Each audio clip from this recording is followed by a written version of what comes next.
5 வயசு குழந்தைய கிணத்துல தள்ளி விட்டு கொண்டிருக்காங்க. வேறு யாரும் இல்லை, அந்த குழந்தையோட தாயை, பெத்த தாயை கிணத்துல தள்ளி விட்டு கொண்டிருக்கா. அது ஏன் எதுக்காக இந்த வீடியோவில் டீட்டெயிலில் பார்ப்போம். வீடியோ ஸ்கிப் பண்ணாமல் பாருங்கள்.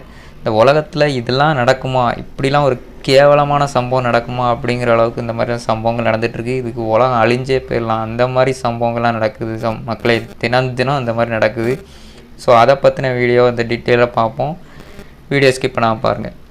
மதுரை மாவட்டம் மேலூர் பகுதியை சேர்ந்தவங்க தான் சமயமுத்து. இவருக்கும் மலர்ச்செல்வி அப்படிங்கிறவங்களுக்கும் 2016ஆம் வருஷம் வந்து திருமணம் நடக்குது. இவங்களுக்கு வந்து 2 பெண் குழந்தைகள் இருக்கிறாங்க. 2 குழந்தைகள் இருக்காங்க. இந்த சமயமுத்து வந்து துபாயில் வேலை பார்த்துட்டு வர்றாரு.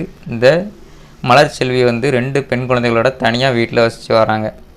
ஸோ கடந்த 2 நாளைக்கு முன்னாடி தனது 5 வயசு குழந்தையான கார்த்திகாவை காணலை அப்படின்னு சொல்லிட்டு இந்த மலர்ச்செல்வியை வந்து போலீஸ் ஸ்டேஷனில் போய் கம்ப்ளைண்ட் பண்ணுறாங்க. என் பொண்ணை காணலை அப்படின்னு சொல்லிட்டு கம்ப்ளைண்ட் பண்ணுறாங்க. போலீஸ்காரங்க விசாரணையை ஆரம்பிக்காங்க. விசாரணை ஆரம்பித்து அந்த 5 வயசு குழந்தைய தேட ஆரம்பிக்காங்க. சிசிடிவி எல்லா வீடியோஸையும் செக் பண்ணுறாங்க. இந்த குழந்தை எங்கே போச்சு, ஏது போச்சு அப்படின்னு தேடி பார்க்குறாங்க. அந்த குழந்தைய எங்கேயுமே கண்டுபிடிக்க முடியல. கடைசியாக சம்பவத்தை அன்னைக்கு அந்த சின்ன குழந்தை இன்னொரு குழந்தை கூட விளையாடிட்டு இருந்திருக்கு. ஸோ அந்த குழந்தைகிட்ட போய் விசாரிக்கிறாங்க. அந்த குழந்தை என்ன சொல்லுதுன்னா, இந்த கார்த்திகா பொண்ணு வந்து என் கூட விளையாடிச்சு, சாயங்காலம் வந்து வீட்டுக்கு போயிட்டு அதுக்கப்புறம் அந்த குழந்தை அழுதுகிட்டே மறுபடியும் வந்துச்சு. பின்னாடியே அவங்க அம்மா துரத்திட்டே வந்தாங்க, அந்த இதை நான் பார்த்தேன் அப்படிங்கிற மாதிரி சொல்லிச்சு. உடனே போலீஸ்காரங்க இந்த மலர்ச்செல்வி மேலே சந்தேகப்படுறாங்க. சந்தேகப்பட்டு மலர்ச்செல்வி பிடிச்சி விசாரிக்கிறாங்க, என்ன நடந்துச்சு அது நடந்துச்சு. அப்படி விசாரிக்க வேண்டிய விசாரிக்கிறதுல அந்த மலர்ச்செல்வி எல்லா உண்மையும் ஒத்துக்கிட்டா. அதாவது தான் அந்த குழந்தைய கிணத்துல தள்ளி விட்டு கொன்னேன் அப்படின்னு ஒத்துக்கிட்டா.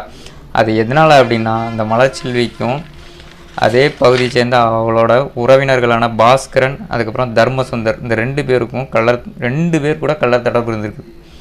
ஏற்கனவே கல்யாணம் ஆயிடுச்சு. அதுபோக இந்த 2 பேர் கூட கள்ளர் தொடர்பு இருந்து சம்பவத்தன்னைக்கு இந்த மலர்ச்செல்வி வந்து பாஸ்கரன் கூட தனிமையில் இருந்திருக்கிறா.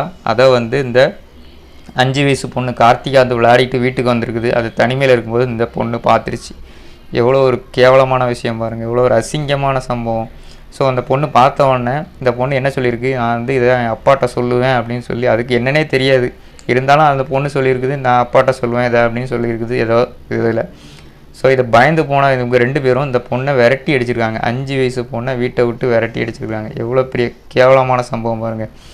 5 வயசு பொண்ணை துரத்தி அடிச்சிருக்காங்க. அதுக்கப்புறம் உட்காந்து யோசிச்சிருக்காங்க, இந்த மாதிரி என்னைக்காக இருந்தாலும் இந்த பொண்ணு வந்து தன்னோட புருஷன்ட்ட இந்த விஷயத்த சொல்லிடுவா அப்படின்னு சொல்லி பயந்த மலர்ச்செல்வி என்ன பண்ணியிருக்கான்னா, இந்த பொண்ணை கொல்றதுக்கு சதி பண்ணியிருக்கான். 5 வயசு தான் பெத்த குழந்தைய கொல்றதுக்கு சதி பண்ணுறான்னா, இந்த கள்ள தொடர்பு எங்கே போய் கொண்டு விடுது பாருங்கள். பிளான் பண்ணாவா அன்னைக்கு சம்பவத்தை அன்னைக்கு இந்த 5 வயசு பொண்ணை கடைக்கு போகலாம் அப்படின்னு சொல்லி கூப்பிட்டுட்டு போயிருக்கா. கூப்பிட்டு போய் ஆள் நடமாட்டமே இல்லாத ஒரு கிணத்து பக்கத்தில் வந்திருக்கா.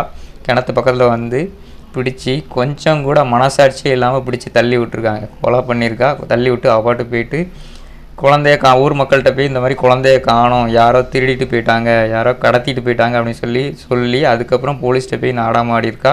கம்ப்ளைண்ட்டும் பண்ணியிருக்கா. இப்போ போலீஸ் விசாரணையில் இது எல்லாமே தெரிஞ்சு இப்போ வந்து அவள் வந்து கம்பின்றான்.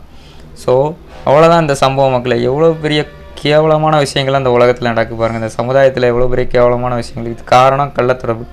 பாதி கொலைகள், கொள்ளைகள், கற்பழிப்புகள் காரணம் நடக்கிறது போதை, மது, இந்த மாதிரி கள்ள தொடர்பு தான். ஸோ இந்த 3ஐயும் தடுத்து நிறுத்திட்டாலே கண்டிப்பாக இந்த மாதிரி கொலை, கொள்ளை, கற்பழிப்புலாம் நடக்கவே நடக்காது.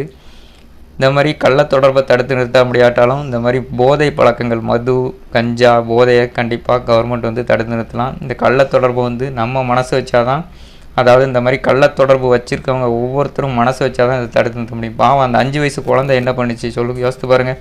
இந்த 5 வயசு குழந்தை, அந்த 5 வயசு குழந்தைக்கு என்ன தெரியும், அதுக்கு என்ன தெரியும், என்ன புரியும்? இந்த குழந்தைய உலகத்தில் பிறந்து வளர்ந்து சமுதாயத்தில் சாதிக்க வேண்டிய ஒரு பொண்ணை தன்னோட இச்சைக்காக, தன்னோட கள்ள தொடர்பை மறைக்கிறதுக்காக பாவம் அந்த பொண்ணை கொலை பண்ணி கிணத்துல வீசியிருக்கிறானுங்கிறது எவ்வளோ கேவலமான விஷயம்.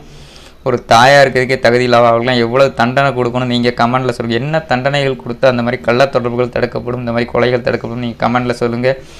அவ்வளோதான் அந்த சம்பவம். மக்களே, நீங்கள் என்ன நினைக்கிறீங்க இந்த சம்பவத்தை பற்றி? இவ்வளோ ஒரு கேவலமான சம்பவம், உங்களுக்குலாம் என்ன பனிஷ்மெண்ட் கொடுத்தா இந்த மாதிரி சம்பவங்கள் இது மாதிரி நடக்காமல் இருக்குன்னு கமெண்டில் சொல்லுங்கள். தயவு செஞ்சு இந்த மாதிரி கொலைகள், இந்த மாதிரி கள்ள தொடர்புக்கு ஆசைப்பட்டு இந்த மாதிரி போயிடாதீங்க. கணவன் வெளிநாட்டில் இருக்காங்கக்காண்டி இந்த மாதிரி கள்ள தொடர்பு வைக்காதீங்க. அது வந்து நம்மளுடைய வாழ்க்கையை நாசமாக்கிடும். இந்த குழந்தையும் போச்சு, இவளோட வாழ்க்கையும் போச்சு, இப்போ அந்த கணவனோட வாழ்க்கையும் போச்சு. மனைவியும் இல்லை, பிள்ளையும் இல்லைன்னு போது எவ்வளவு கொடுமையான விஷயம் வரும். அவன் குடும்பத்துக்காக தான் வெளிநாட்டுக்கு போகிறான், தன்னோட குடும்பத்தை காப்பாற்றணும் அப்படிங்கிறதுக்காக தான் வெளிநாட்டுக்கு போகிறான். அப்படிங்கும்போது இப்படி ஒரு சம்பவத்தை தன்னோட மனைவி பண்ணிட்டான்னு போது அவன் எவ்வளோ வேதனைப்படுவான். தன்னோட குழந்தையும் இல்லைங்கும்போது எவ்வளவு கஷ்டப்படுவான். அவன் உயிரோட இருக்கதே அவ்வளவு கஷ்டமாக இருக்கும். அந்த அளவுக்கு வேதனையை வச்சுட்டு போயிட்டா இந்த கள்ளத்தொடர்பு வச்சா. ஸோ தயவு செஞ்சு இந்த மாதிரிலாம் யாரும் நினைக்காதீங்க, நினைக்க கூட செய்யாதீங்க, அவ்வளோதான் சொல்லுவேன். ஸோ அவ்வளோதான் அந்த சம்பவம். இந்த வீடியோ பிடிச்சிருந்துன்னா நம்ம சேனலுக்கு சப்ஸ்கிரைப் பண்ணி வச்சுக்கோங்க. இந்த வீடியோ தயவு செஞ்சு எல்லாருக்கும் ஷேர் பண்ணி விடுங்க, லைக் பண்ணுங்கள், கமெண்ட் பண்ணுங்கள். மீண்டும் மற்றொரு சம்பவத்தை சந்திக்கலாம்.